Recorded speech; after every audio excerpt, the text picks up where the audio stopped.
Mengejutkan, Jokowi tolak lockdown. Ini yang dilakukan militer dan Menteri Pertahanan Prabowo Subianto.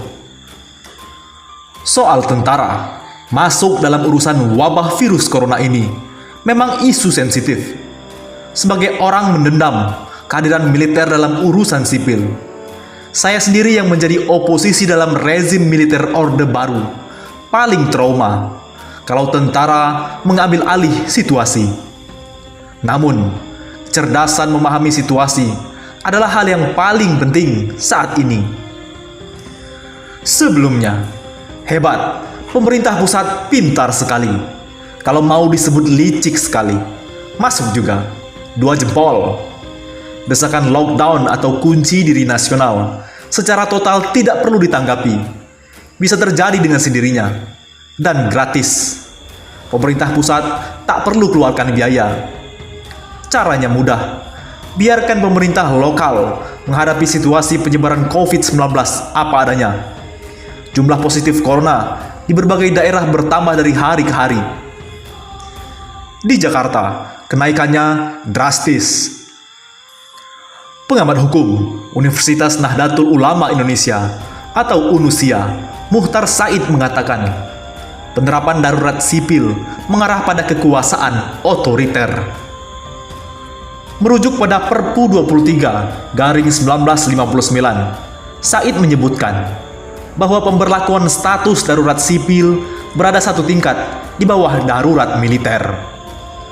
Perlu diingat, penerapan darurat sipil itu memberikan penguasa untuk membatasi media dan bisa juga mengarah ke larangan menggunakan peralatan telekomunikasi, kata Muhtar Said kepada kantor berita politik Ermol Senin ini.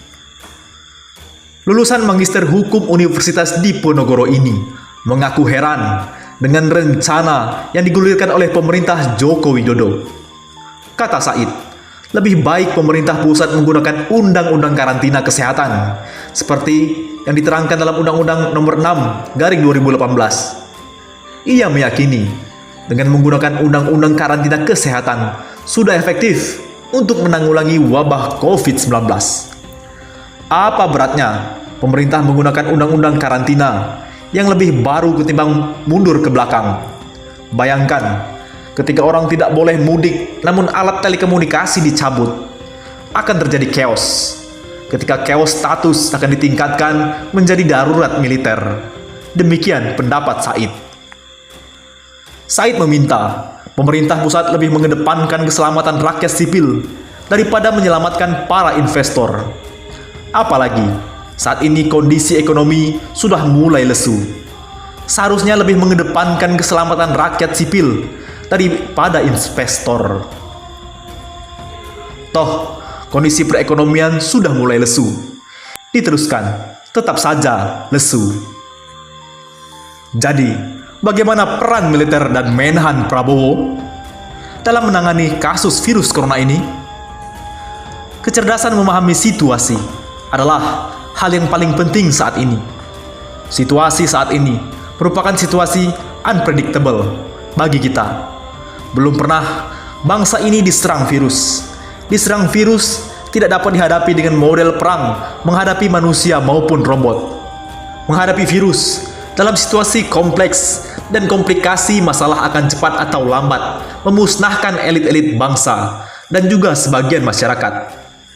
Dengan demikian, cara pandang kita pada situasi adalah membutuhkan kehadiran kekuatan cepat, dan itu ada pada militer. Sehingga pikiran kita soal demokrasi dapat dikebelakangkan dahulu. Disinilah dibutuhkan trust atau kepercayaan. Sebuah kepercayaan untuk meminta kekuatan yang siap dan sigap.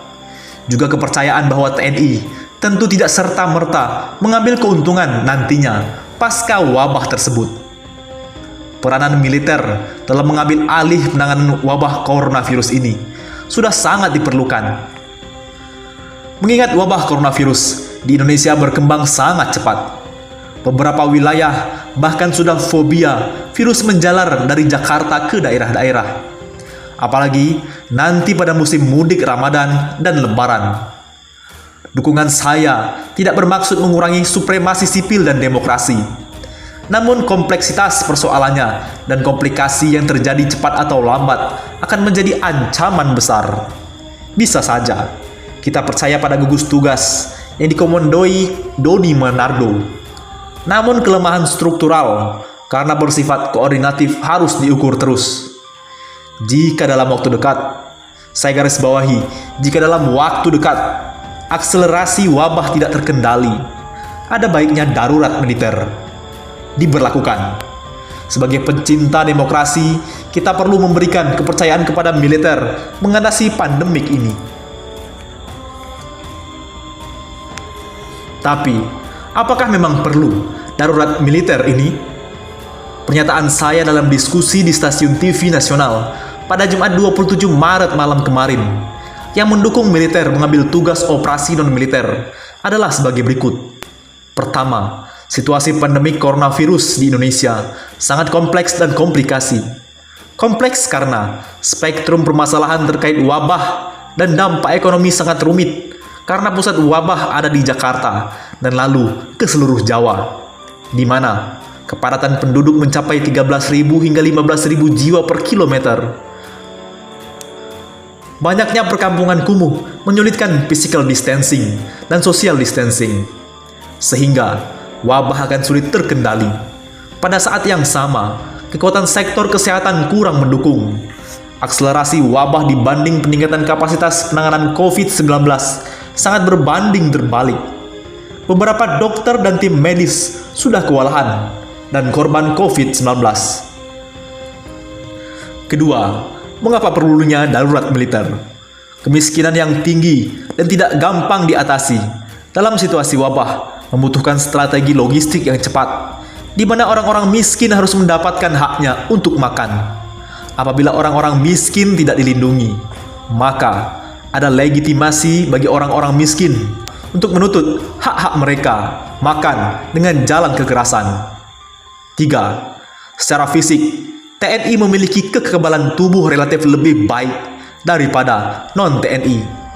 Fakta sudah menunjukkan beberapa kepala daerah, pejabat daerah, menteri, DPR, dan elit-elit nasional non-militer terinfeksi coronavirus. Sebagian wafat.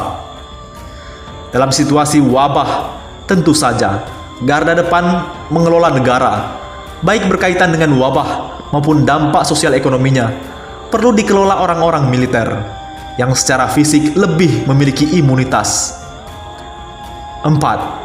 TNI memiliki sabta marga dan payung undang-undang untuk bertanggung jawab dalam menyelamatkan segenap tumpah darah anak-anak bangsa ini. Tentu saja, ada perdebatan kapan TNI melakukan respon memenuhi tugasnya itu.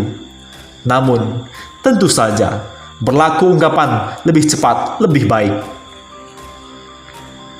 Di sisi lain, pertahanan negara terancam. Tito Karnavian mundur, biar Prabowo yang jadi garda terdepan. Politikus Demokrat Andi Arief kembali mengkritik terkait kinerja pemerintah dalam penanganan COVID-19. Menurut dia, pertahanan negara saat ini sedang terancam gara-gara virus dari Wuhan, Cina itu. Andi pun menyebut nama Menteri Pertahanan Prabowo Subianto yang seharusnya berada di barisan terdepan dalam penanganan corona, bukan menteri lain yang mestinya berperan mengurusi administrasi pemerintah seperti Menteri Dalam Negeri Tito Karnavian. Ini soal pertahanan negara yang terancam. Menhan Prabowo yang harus berada di depan, bukan menteri lain. Mendagri urusan administrasi pemerintahan, Mendagri urusan komunikasi internasional. Dasarnya undang-undang darurat, bukan karantina. Jangan takut kudeta, kata Andi dalam cuitannya di akun Twitternya @andiarif yang dikutip 24 Maret 2020. Dia mengingatkan, keselamatan rakyat dalam wabah COVID-19 menjadi prioritas dari segalanya. Namun, kalimat keselamatan rakyat jangan hanya jadi slogan pemerintah dalam penanganan COVID-19. Ia mengkritisi, pemerintah harus segera menjalankan operasional penanganan demi menekan angka penularan COVID-19. Keselamatan rakyat adalah hukum tertinggi. Kalimat ini lagi ngetren sebagai propaganda penanganan virus corona. Bentuk operasionalnya apa? Semua aturan gugur dengan sendirinya demi keselamatan rakyat. Oke lah, tetapi jangan sampai ada kesan saya adalah negara dan di atas hukum. Demikian tambah cuitan Andi. Mudah-mudahan pikiran saya ini tidak ditanggapi emosional. Saya sendiri adalah oposisi terhadap rezim militer di masa Orde Baru. Namun, saat ini saya berpendapat saatnya militer menolong rakyatnya. Bagaimana menurut pendapat Anda?